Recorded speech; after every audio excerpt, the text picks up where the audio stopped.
మాజీ సీఎం కేసీఆర్ పై జూపల్లి కృష్ణారావు తీవ్ర విమర్శలు చేశారు. 80,000 పుస్తకాలు చదివిన కేసీఆర్ కు అధికారం పోయాక మతి భ్రమించినట్లుందన్నారు మంత్రి జూపల్లి కృష్ణారావు.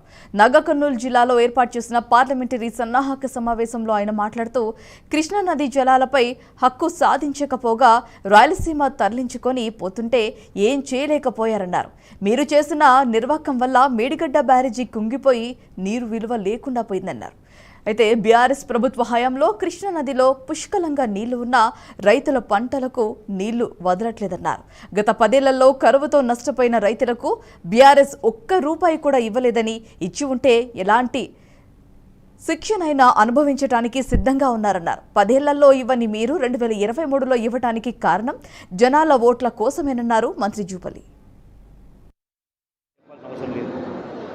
అంటే ఈ రోజున కేసీఆర్ నిన్నమనుడు మాట్లాడుతూ ఈనాటి కరువుకు కాంగ్రెసే కారణమని మాట్లాడతారు. కులాలు ఎండబెట్టారు మాట్లాడతారు. అసలు కొద్దిగానైనా మతి శుద్ధి ఉండాలో మాట్లాడితే 80,000 పుస్తకాలు ఉన్న కేసీఆర్కు అధికారం పోయిన తర్వాత మతి భ్రమించినట్టుగా ఉంది. అదే మేము కాంగ్రెస్ పార్టీ అధికారంలోకి రాకముందుకే వానాకాలం అయిపోయింది.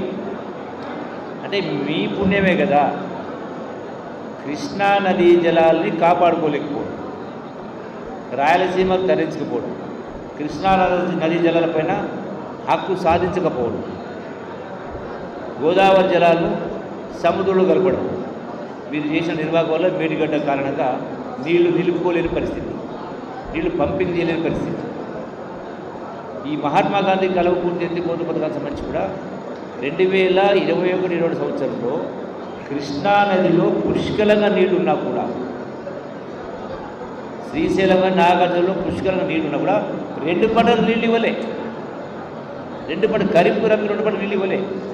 వరేస్తే ఊరేసుకున్నట్టు చెప్పి నీళ్ళు మొత్తం కిందికి వదిలేసింది. ఎందుకు ఈ సంవత్సరం కూడా మన ప్రభుత్వం కాకపోతే అధికారం రాకముందు కూడా రాయలసీమ నుంచి తరలించకపోయారు నీళ్ళు. తెలంగాణ రాష్ట్రం కూడా విద్యుత్ ఉత్పత్తి కోసం శ్రీశైలం నీళ్ళు కిందికి వదిలేసింది. దాని మూలంగా ఇలా మహాత్మా గాంధీ కల్వకుర్తి పథకం ప్రాజెక్టు కింద ఇలా రైతాంగం పంటలు వేసుకొని కూడా నీళ్ళు ఇచ్చుకోలేని పరిస్థితి. అది నాగర్కర్నూలు అయినా, కల్వకుర్తి అయినా, అచ్చంపేట అయినా, కొల్లాపూర్ అయినా నీళ్ళు ఇచ్చుకోలేని పరిస్థితి. నీళ్ళు లేని కారణం, నీళ్ళు లేకుండా చేసి మీరే కదా. ఎట్లా మాట్లాడుతావు కేసీఆర్? మతి శుద్ధి ఉందా? రెండవది, 10 సంవత్సరాలు పరిపాలన చేసి ఏనాడు కూడా ప్రగతి భవన్ నుంచి కాలం పెట్టలే. ప్రగతి